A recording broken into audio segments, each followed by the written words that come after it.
My cheating fiancé said that her affair was just a test. So I said goodbye to her and now she is saying that I overreacted. Yesterday I met my fiancé at our wedding venue for our 4-month out meeting to finalize details. We drove to the venue separately because she was leaving straight from work. Towards the end of the meeting she let me know her friend was dropping off her rental car and needed a ride home and asked if it would be okay. I said yes, thinking nothing of it as it wasn't that far from our home and I know her friend well. I get home and tried to get in touch with her for the next 3 hours. No answer.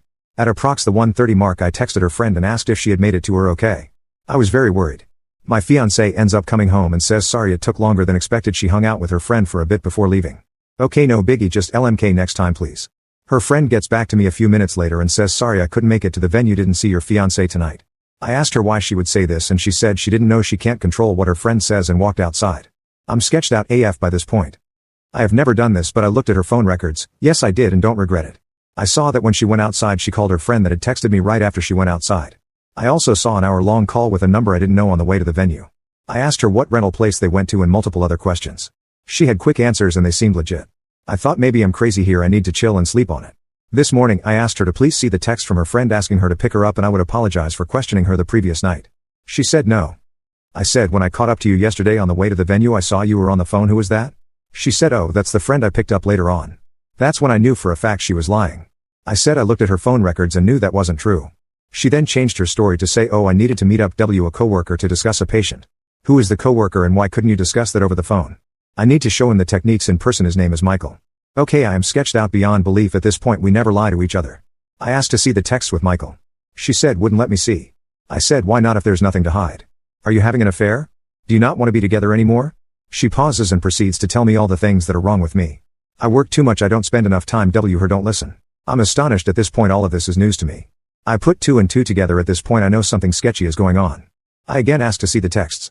It took about a half hour of convincing to see these texts and they were crazy. Intimate in nature and talking a lot of bad things about me.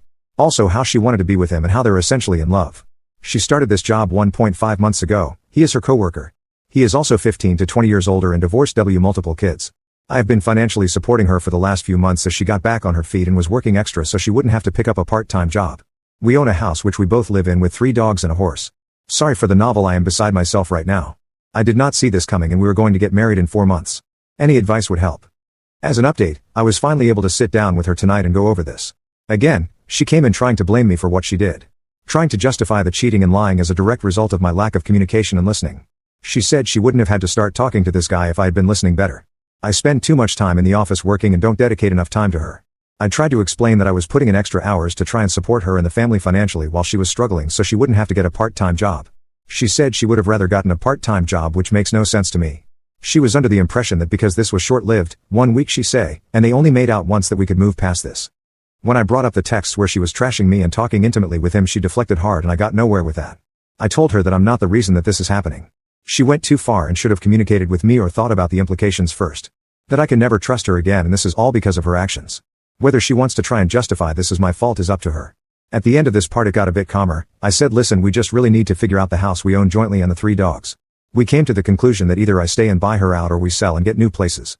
The dogs, one of us will get one, the other 2 TBD. So that's where this left off tonight and we'll continue to keep you all posted on progress. Curious what you all would do about the house. Financially I can support it alone, but it is nearly 3,000 square feet and 5 acres of land which was bought solely to have her horse.